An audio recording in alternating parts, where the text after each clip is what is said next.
that the manipulative Ms. Markle used prosthetic moon bumps to fabricate both of her phantom pregnancies. Certainly, that improbably huge, low-slung baby belly looked kind of odd. But why the hell would the gruesome twosome pretend? February 7th, 2026, a single encrypted email arrives at Kensington Palace at 6:47 a.m. The subject line contains just 4 words. Constitutional crisis. Code Scarlet. Within 18 minutes, Prince William is in a secure communications room. On the screen in front of him is a document that, if authentic, would represent the single greatest deception in modern royal history, a contract. Dated May 1st, 2019, from a fertility clinic in northern Mexico, with a digital signature that forensic analysts have verified as belonging to Rachel Meghan Markle. And the services listed: comprehensive egg donation cycle, third-party surrogacy coordination, and something called a Level 1 anonymity protocol, which essentially means absolute identity confidentiality. 5 days before Archie Harrison Mountbatten Windsor was officially announced to the world. Now, I need you to understand something before we go any further. What I'm about to tell you is based on allegations, leaked documents, and insider reports that have surfaced over the past several weeks. None of this has been officially confirmed by Buckingham Palace. We're dealing with claims, suspicions, and what multiple sources say is an ongoing internal investigation.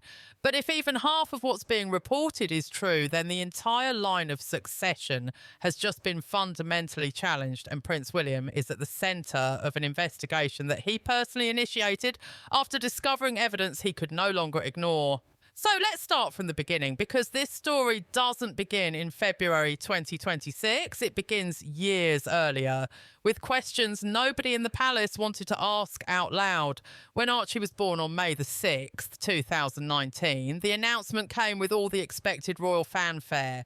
Meghan and Harry appeared outside Windsor Castle. They introduced their son to the world.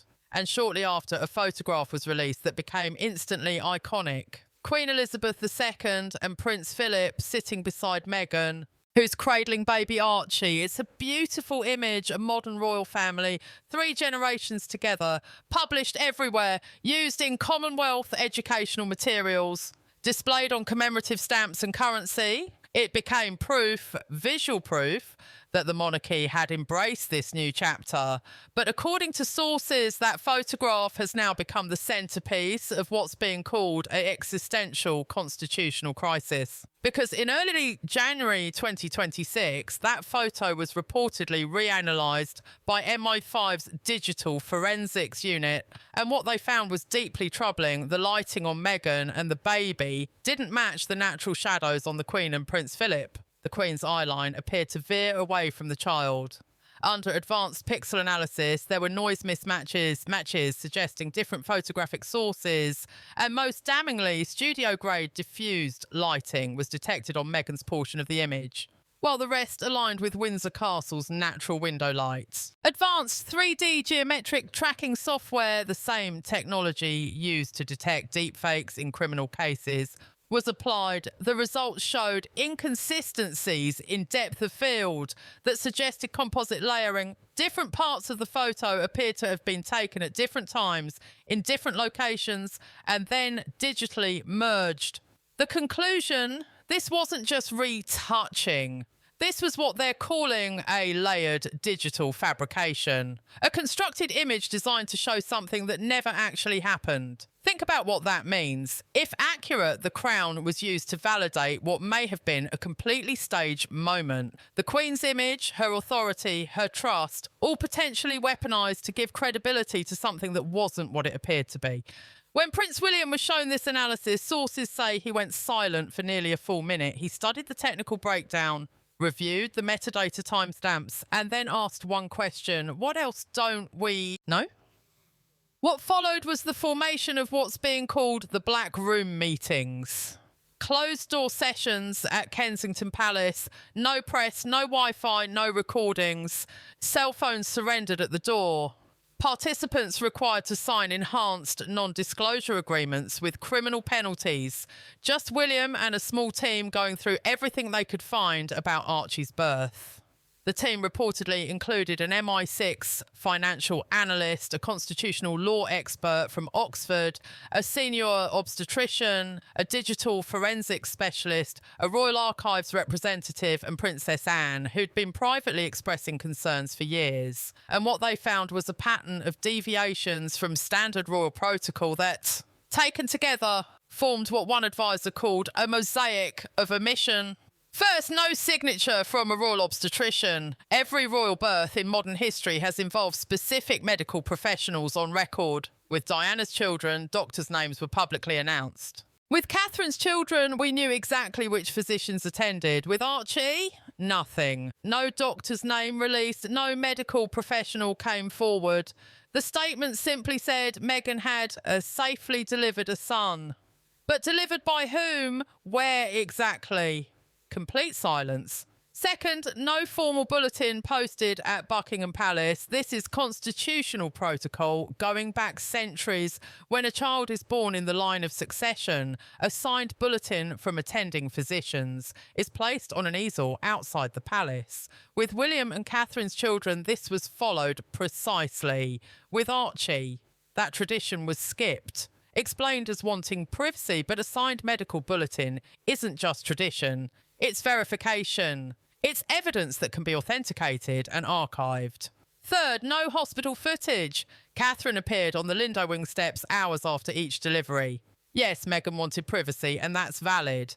But there was no hospital shown at all. No exterior shots, no shots. Confirmation of which facility. No witnesses who saw her arriving or leaving. Just a later photo call at Windsor in a carefully controlled setting with no medical context. Fourth, Archie's birth certificate was amended 1 month after his birth. Meghan's full name, Rachel Meghan Markle, was replaced with Her Royal Highness the Duchess of Sussex.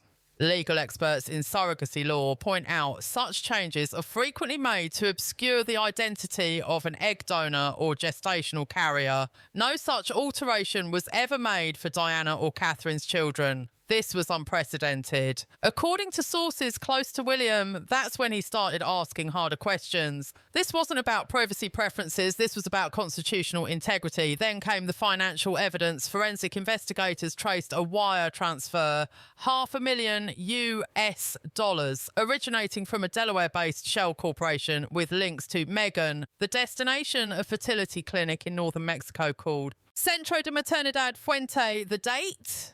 May 1st, 2019, exactly 5 days before Archie's official announcement. Why Mexico? Experts say Mexico has become a hub for Americans seeking fertility services because laws are more flexible and privacy protections stronger. Surrogacy contracts that might face legal challenges in California can be executed with greater confidentiality there. When investigators reportedly obtained clinic records, they found a contract listing Meghan as the recipient of comprehensive egg donation services, surrogacy coordination, gestational carrier services, and a Level 1 anonymity protocol.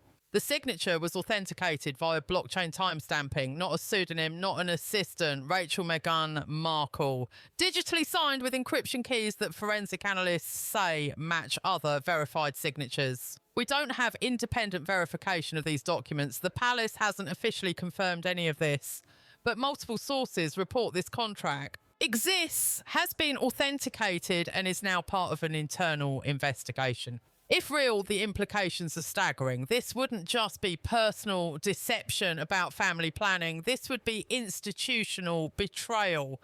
Using the crown, using the Queen's image, using royal protocols to validate a narrative that fundamentally wasn't true. Surrogacy and donor eggs are private medical choices millions of families make. There's nothing wrong with it. But for a member of the royal family in the direct line of succession, that requires disclosure. Documentation, verification, because the line of succession isn't just a family tree, it's a constitutional document determining who can inherit the throne, governed by laws including the Act of Settlement from 1701 and the Succession to the Crown Act of 2013. All of those laws assume one fundamental thing: biological descent from the reigning monarch. If a child is placed into succession who isn't biologically descended from the royal line, That's not a modern choice. That's a constitutional crisis. On February 1st, 2026, William called his father. The call lasted 14 minutes. William's message: "We have evidence. We need to act." Charles's response: "Do what you must, but once you pull this thread, there's no stitching it back. Harry is your brother. These are children." William's reply: "I know, but our duty isn't to protect comfort, it's to protect the crown."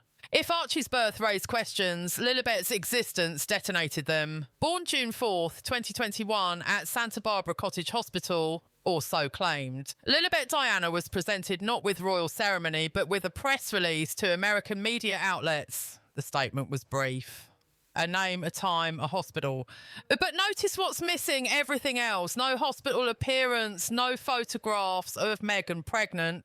Despite having a professional photographer on retainer, no medical records shared with the palace, no confirmation from British royal physicians, no attending doctors' names, no signed medical bulletin, and most striking, no christening. In the entire history of the British monarchy, no child has been recognised as royal without an Anglican baptism. It's not optional, it's constitutional. Why? Because the monarch is supreme governor of the Church of England. The Crown and Church are institutionally intertwined. You cannot be in succession without being a Church of England member in good standing. When George, Charlotte and Louis were christened, these were major occasions. Senior royals attended. The Archbishop officiated, official photos released, church records documented it. But Lilibet's supposed baptism occurred privately at home in California. No photos, no church named, no clergy came forward, no witnesses identified. When journalists contacted the Church of England in 2023 requesting verification, the response was complete silence. The Archbishop's office issued one sentence: "We do not comment on private family matters." But christenings of royals in succession aren't private family matters, they're constitutional requirements. That silence became a flashing red beacon for William's team. Because in the monarchy, silence doesn't mean discretion, silence means absence of fact. But what happened on Lilibet's 4th birthday pushed this from suspicion to active investigation. On June the 4th, 2025, Meghan released a professional video showing Lilibet playing in their Montecito garden, the child laughing among blooming purple jacaranda trees surrounded by balloons and lavender petals. Captions celebrating our California princess. Seemed sweet, but it triggered immediate scrutiny. Botanists noticed jacaranda trees in Santa Barbara Peak between late April and mid-May. By early June, blossoms have fallen. This is botanical fact based on climate and the species' life cycle. But in the video, full vibrant violet bloom, peak seasonal display on June 4th. That shouldn't be possible. Digital analysts performed solar angle breakdown. They traced shadows, analysed atmospheric refraction, calculated sunlight direction. The sun was hitting from a northeastern angle consistent with late April or early May, but June 4th, 2025. Santa Barbara weather records show heavy overcast skies all day. Marine layer hadn't burned off. Sun wasn't clearly visible until late afternoon, yet in the video, bright, clear, direct sunshine, creating crisp shadows. Perfect early summer weather. The lighting didn't match the date, didn't match the weather, didn't match seasonal patterns. The conclusion, the footage was filmed weeks earlier during actual jacaranda season, or repurposed from a different occasion and labelled as her birthday. Lilibet's birthday video, like the Windsor photo, appeared to be staged. At that point, William shifted to what palace insiders call the ice wall. Absolute non-recognition, no public rebuttals, no statements, no corrections, no engagement, just complete institutional silence. This wasn't ignoring the problem. This was calculated strategy based on one principle. In the monarchy, acknowledgement equals legitimacy. When Meghan's legal team submitted 3 formal requests in late 2025 to recognise Lilibet as a princess on the royal website, confirm her succession place and approve an official portrait, the palace response was identical. Nothing. Not a rejection, not a delay, not even confirmation of receipt. Just complete silence. The request went into what staffers called the void. Meghan's lawyers sent follow-ups. Silence. Formal legal notices threatening discrimination actions. Silence. Freedom of information requests. Silence. In an institution thriving on acknowledgement and protocol, this silence was devastating. To be unseen in royal terms is to be unmade. One constitutional expert explained, the monarchy doesn't need to argue, it doesn't need to refute, it simply continues as if you don't exist. And institutionally, you cease to matter. By early 2026, Meghan made her countermove, a televised sit-down with a major American journalist, an intimate conversation about motherhood, identity and standing up for truth. Prime time on a major network. The set was carefully designed. Cascading white flowers, soft lighting, symbols of maternal care everywhere. Meghan in ivory, hair loose, makeup emphasising vulnerability. She wept, claimed racism, said her daughter was being erased because of fear of her skin colour. They refused to acknowledge her, Meghan said, voice breaking. They've removed her from their website, won't recognise her as a princess, act as if she doesn't exist. And the only thing that's changed is she's growing up. People can see her, and they can see she doesn't look like they want her to look. My children are being punished because I spoke the truth about that institution. Emotionally powerful. Hit familiar themes. Positioned Meghan as wronged mother protecting children from institutional prejudice. But critics, even past defenders, noted a glaring omission, still no medical documentation, no unedited birth certificate, no photographic pregnancy evidence, no hospital records, no delivery witnesses, no attending physicians' names, no christening photos, no clergy confirmation, just words. Powerful words, but words nonetheless.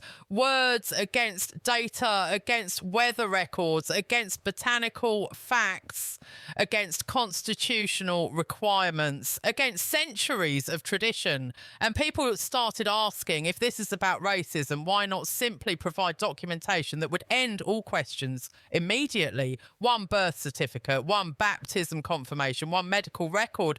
That's all it would take. The fact that none was produced started overshadowing the emotional narrative. Within 2 hours of the interview, hashtag no more lies was trending ahead of hashtag stand with Meghan on every platform. The top tweet with over 400,000 likes. If this is really about racism, show us the birth certificate. Show us the christening photos. Show us any documentation. The monarchy operates on verification, not vibes.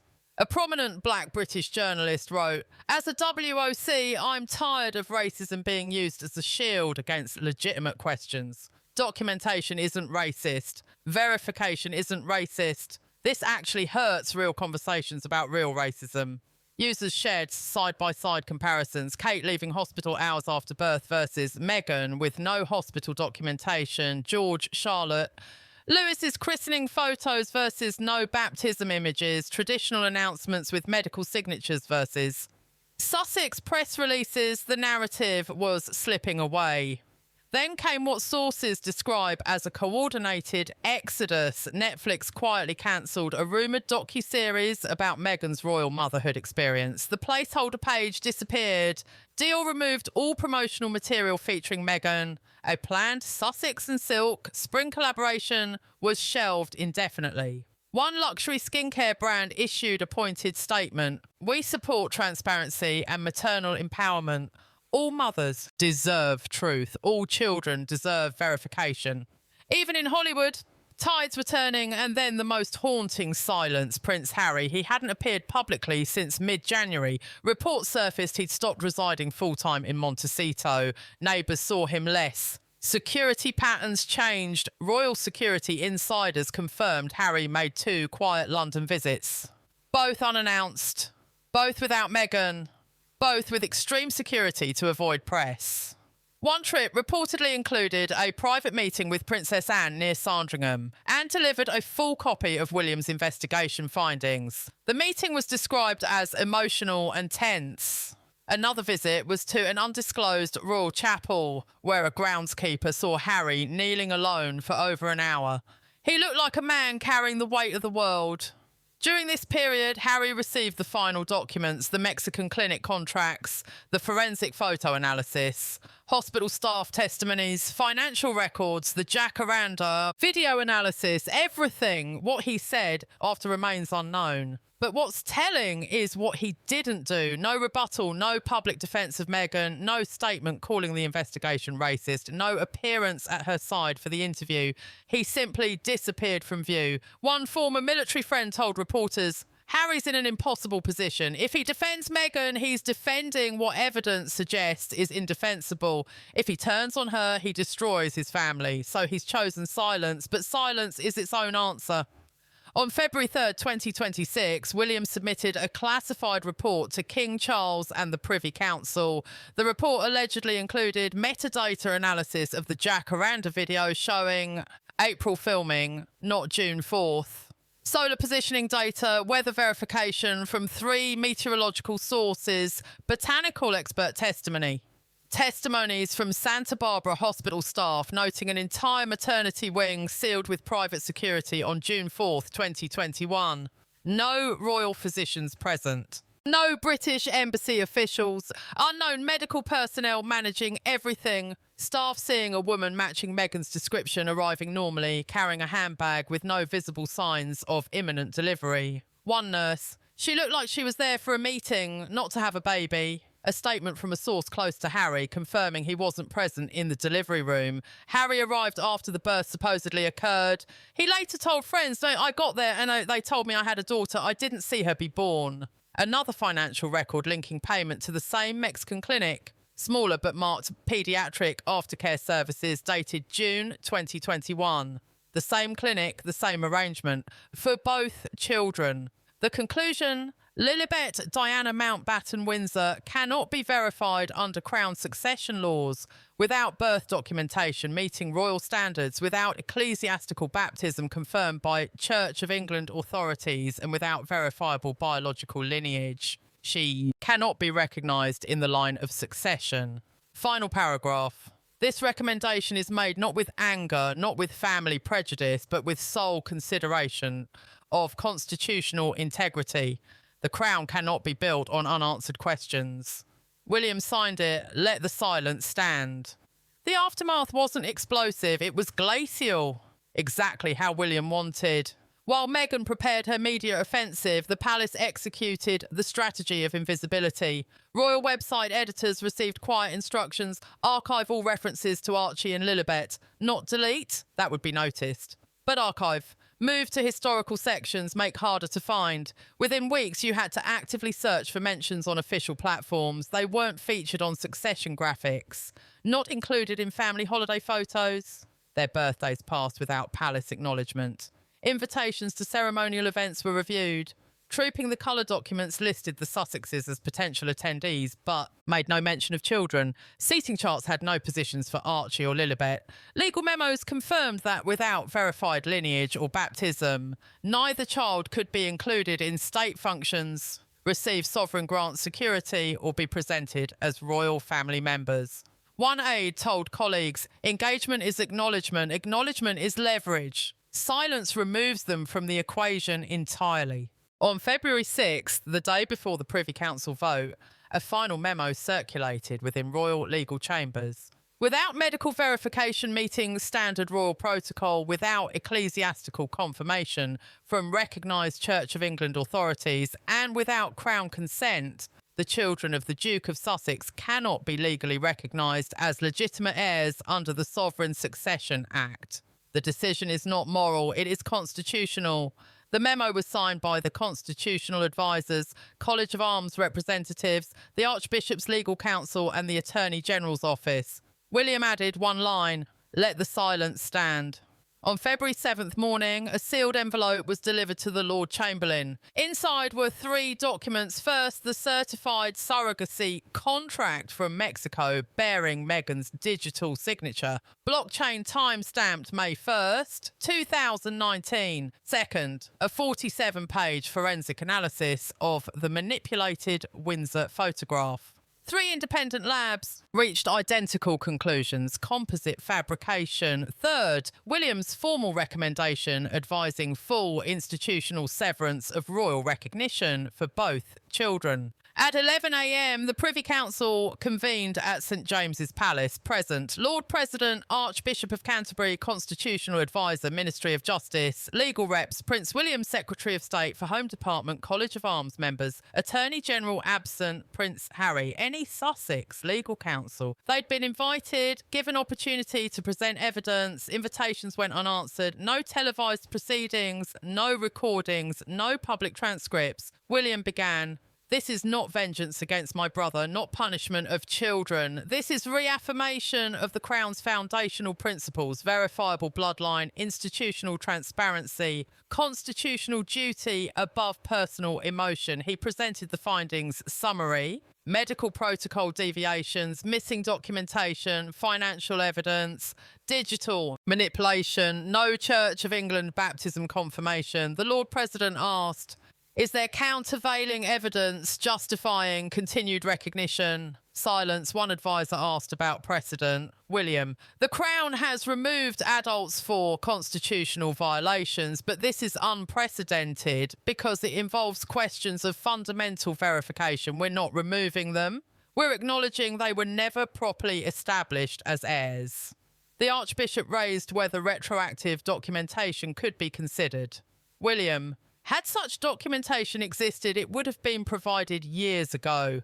The consistent refusal to provide verification combined with evidence of active deception makes clear it either doesn't exist or wouldn't withstand scrutiny.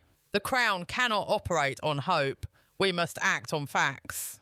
At 12:32 p.m, after 92 minutes, a formal resolution was voted. Resolution number 0926 07-2026. We affirm that Archie Harrison and Lilibet Diana Mountbatten Windsor are no longer recognised as lawful descendants in the royal line of succession. Their courtesy titles, ceremonial rights and institutional privileges are hereby dissolved in perpetuity unless verifiable documentation meeting constitutional standards is submitted and approved by unanimous council vote. Unanimous approval, no abstentions, no dissent, no delays. The decision was made.